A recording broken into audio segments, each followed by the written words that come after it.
Hello, good evening. This is Elizabeth Griffin, your indie author from South Philadelphia, and welcome back to my channel. So today I'm going to talk again about RWA 2020 and the keynote speaker on Saturday, August the 29th. Her name is Xio Axelrod, and I'm just so excited to talk about her, and I hope I did do this video justice because she said a lot of things that were encouraging and inspiring, and just she just spoke to me. And then she's from Philadelphia, which is where I'm from, so a lot of what she said resonated with me. So she is a USA Today indie bestseller. She has a debut novel coming out in 2021. She is a singer-songwriter. She has been on Power 99. Her music has been played on Power 99. She and her brother, they collaborated on some work and a particular song that became very popular. And so she has a lot of going for her, and she grew up in a musical home, and I just was impressed by listening to her. And she talked about watching the Hamilton musical, and there was a 46th song that resonated with her, which is the one about who tells your story.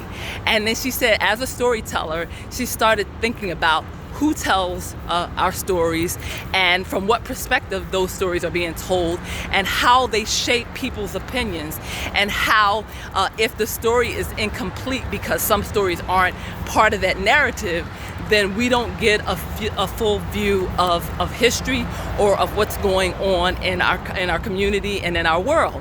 And she gave examples of popular shows like Gossip Girl and Sex and the City, where if you were just to look at those shows, you would not think that blacks or African Americans or people from the continent of Africa existed or lived in New York.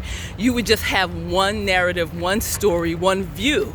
And she was saying it's an incomplete view.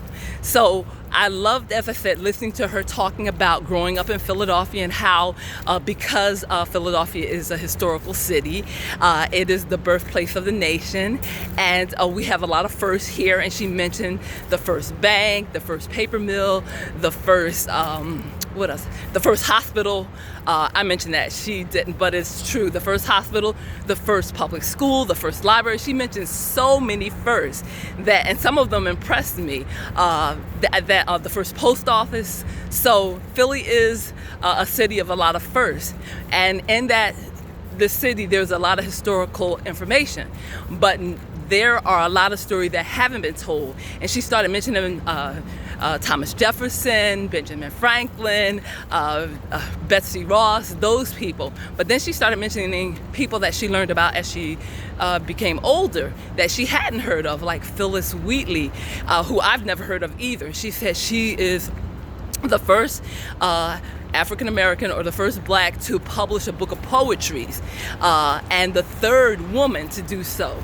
And then she mentioned Crispus Attucks, who was a runaway slave who became a rope maker and became a sailor, and he was the first to die in the Revolutionary War. She mentioned the women from Hidden Figures, the movie that was out recently about the mathematicians in NASA. She mentioned so many people. Marian Anderson, the contralto singer, soprano singer, and she just made me think about all the stories that haven't been told and all the things that we don't know about. And then she was saying we need to be able to have our stories out there, and we need to have our stories told so that you can get to see a complete picture of society and of the world. And certain people shouldn't control the narrative, and certain people shouldn't be able to control those stories being told, because they shape people's opinions, they shape people's views, they shape the whole world. And then she even mentioned, if you look in history, the Regency era, there were blacks then, the Moors. She mentioned so many blacks that people might question. They weren't really there at that time, but if you do your research, you'll know. But if you have an incomplete story, then you'll argue, no, blacks weren't in Europe at a certain time, or no, blacks weren't part of royalty. But you don't know this because the story is incomplete. So I truly enjoyed her presentation. I hope to bring you more information from RWA 2020, but as of now, check her out. Check out her debut album, her debut book, and just let me know what you think. And if you have an opportunity to listen to her whole presentation, it is well worth it. So as always, thank you for following me on Facebook, Instagram, and Twitter. Love, peace, joy, and happiness. And as you can tell, I'm walking around Philadelphia, and this is a historical area, and I hope you appreciate the scenery. And until next time, bye-bye.